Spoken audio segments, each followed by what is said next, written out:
وہ رات اس کے لیے زندگی کی سب سے حسین رات تھی، زفاف کی رات، سہاگ رات۔ خوشیوں کی صدائیں، ہنسی کی گونج، ہر چہرہ مسرور، ہر آنکھ خوشی سے چمکتی ہوئی، سب مبارکباد دے رہے تھے، سب دعا گو تھے، لیکن گھر کے ایک کونے میں ایک خبیث نظر چھپی بیٹھی تھی اور ایک سیاہ دل والی تباہی کے لیے تیار تھی۔ 2 دن بعد ہفتے کی صبح کچھ عورتیں جو حسد اور کینہ دل میں رکھتی تھیں ملنے کے بہانے آئیں۔ وہ جانتی تھی کہ وہ دل سے خیر خواہ نہیں، مگر شاید بھروسہ یا لاپرواہی کے باعث انہیں گھر کے اندر آنے دیا۔ وہ پورے گھر میں پھر کر دیکھتی رہی، حتیٰ کہ غسل خانے سے اس کے زیر جامہ کا ایک ٹکڑا غائب ہو گیا۔ سب نے سوچا شاید کپڑا گم ہو گیا، کوئی بات نہیں۔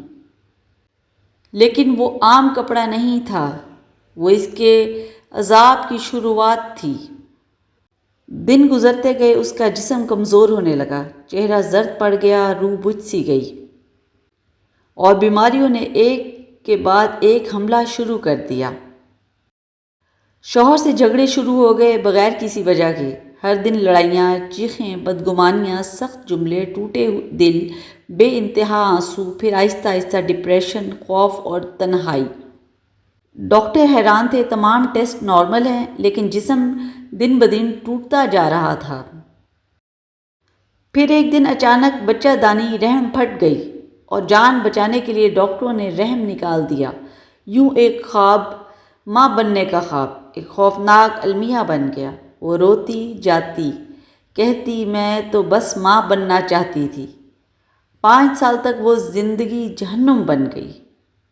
5 سال تک وہ زندگی جہنم بن گئی، بیماریاں، جھگڑے، غم اور اندھیرا۔ پھر ایک دن انہوں نے گھر کے باغ کی مٹی بدلنے کا ارادہ کیا، اور جیسے ہی مٹی الٹی گئی، حقیقت سامنے آ گئی۔ مٹی کے اندر ایک جادو کا عمل دفن تھا، بڑی احتیاط سے لپیٹا ہوا، جس کے اندر اس کی تصویر تھی، اور وہی کپڑا جو اس دن غسل خانے سے غائب ہوا تھا۔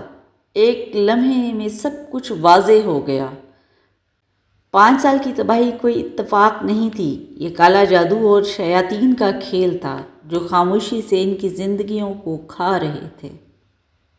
میرے بھائیوں اور بہنوں، خبردار رہو، آج کل جادو دور سے نہیں بلکہ ہمارے گھروں کے اندر سے کیا جاتا ہے، ہمارے کپڑوں، ذاتی چیزوں اور تصویروں کے ذریعے۔